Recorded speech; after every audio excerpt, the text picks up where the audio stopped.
Selebgram asal Korea Selatan, Ayana Moon, kembali menyapa para penggemar dengan hadir dalam acara e-talk show TV One baru-baru ini dan berkisah tentang bagaimana pengalaman masuk Islam.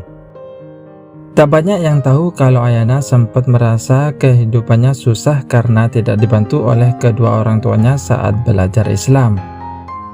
Ayana berkisah tentang pengalaman jadi mu'allaf. Ayana mulai tertarik dengan agama Islam saat masih duduk di bangku SMP. Ketika saya umur 7 tahun atau 8 tahun, saya tahu tentang Islam karena perang Irak. Ketika saya masih SMP, saya mau tahu gimana agama bisa bikin orang semua sholat pakai jilbab, jadi saya cari tahu di internet tentang Islam, kata Ayana.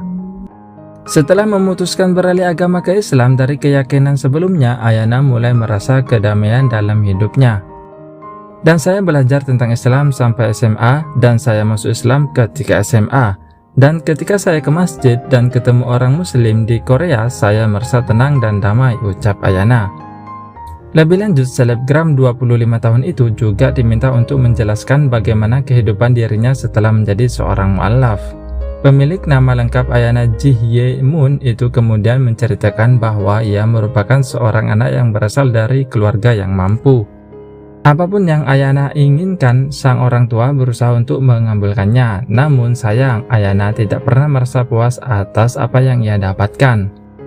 Saya berasal dari keluarga berkecukupan dan saya juga bukan orang kaya. Kedua orang tua saya mau melakukan apa saja untuk saya.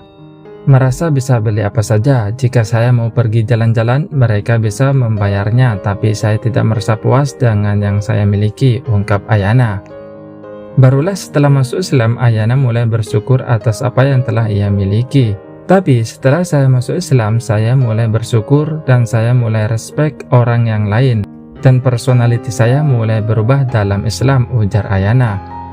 Tak banyak yang tahu kalau Ayana sempat tinggal di Malaysia untuk memperdalam ilmu agama Islam. Dalam acara tersebut, Ayana mengungkapkan alasan mengapa ia memilih Malaysia sebagai negara tempat ia belajar agama Islam. Saya belajar bahasa Arab dan Islam di Malaysia, tapi karena keamanan jadi saya tidak bisa pergi ke Mesir, jadi saya cari negara Islam yang lain. Waktu itu saya tidak bisa bahasa Indonesia, tidak bisa bahasa Melayu juga. Tapi di Malaysia saya pikir orang Malaysia bisa bahasa Inggris dan juga teman-teman saya banyak yang sekolah di sana dan saya memutuskan untuk pindah ke Malaysia, ujar Ayana. Saat di Malaysia, cewek kelahiran 28 Desember 1995 itu sempat hidup susah selama 1 tahun tanpa bantuan orang tua. Setelah itu, Ayana Moon memutuskan untuk pergi ke Indonesia. Di Korea, enggak bisa belajar tentang Islam karena enggak ada ustadz, enggak ada komunitas, jadi saya harus pindah ke Malaysia. Saat saya di Malaysia, saya miskin, orang tua saya tidak membantu, saya tidak punya cukup uang juga, jadi saya miskin. 1 tahun di Malaysia, setelah itu saya pindah ke Indonesia, pungkas Ayana Moon.